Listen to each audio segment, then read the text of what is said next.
Le 9 janvier dernier, le président de la province des îles, Jacques Lallier, a annoncé chez nos confrères s'être rapproché du secteur privé pour prendre en charge le transport. Il visait particulièrement du domaine maritime à travers la société Sodil qui gère le Betitio. Une situation inévitable selon lui. En permanence, le Betitio, il a toujours été déficitaire, donc on a suspendu. Je rappellerai simplement l'an dernier, parce que je n'ai quand même pas tout évoqué pour ne pas ridiculiser les partenaires et notamment ceux qui travaillent dedans. On a investi 320 millions pour permettre à ce que Betitio soit présent et qu'il continue à fonctionner. Et puis,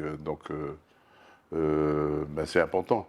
En plus, les perspectives du Betitio, c'est dans 2 ans, 3 ans maximum, il va falloir revendre. Sinon, les charges, les fonctionnements vont coûter encore plus lourd et donc encore plus déficitaire. Donc, ça fait partie des soucis qu'on doit. Et le projet que le directeur a aujourd'hui commencé à y penser, à évoquer, il est de 2 milliards. 2 milliards le prochain Betitio. Donc, je ne vois pas aujourd'hui comment la province des îles et la SODIL peut financer un tel projet. Depuis cette annonce, le personnel se mobilise. Jeudi dernier, devant toutes les gares du Betitio, le personnel effectuait son troisième mouvement d'humeur. Ici sur Nouméa, Simone, la plus ancienne employée avec plus de 30 ans de service, a du mal à encaisser la nouvelle. Nous, l'objectif, c'est de garder notre outil de travail, garder nos emplois.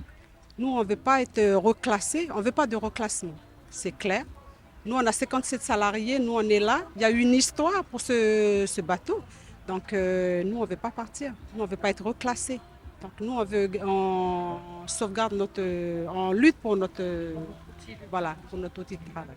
Jusqu'à maintenant, nous, on entend dans les médias que M. Lallier il va venir nous rencontrer.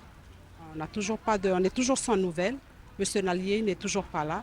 Donc, nous, on reconduit encore aujourd'hui. Pour ce qui est du Havana 2 qui transportera marchandises et passagers, il a été commandé pour venir en complément du Betitio. Et donc l'actualité récente fait que, effectivement, on s'est penché sur un autre navire, donc en plus du ferry mixte, qui serait lui un navire monocoque à grande vitesse, 350 passagers, et donc uniquement du passager, pas de fret. Le Havana 2 est commandé. Le NGV on est en train de finaliser les derniers plans techniques et offres pour évidemment avoir ce qui se fait de mieux pour ça. Et les deux navires peuvent arriver potentiellement en même temps puisque la durée de construction du NGV est plus courte que celle du Havana 2. Jacques Lallier compte rencontrer le personnel du Betitio.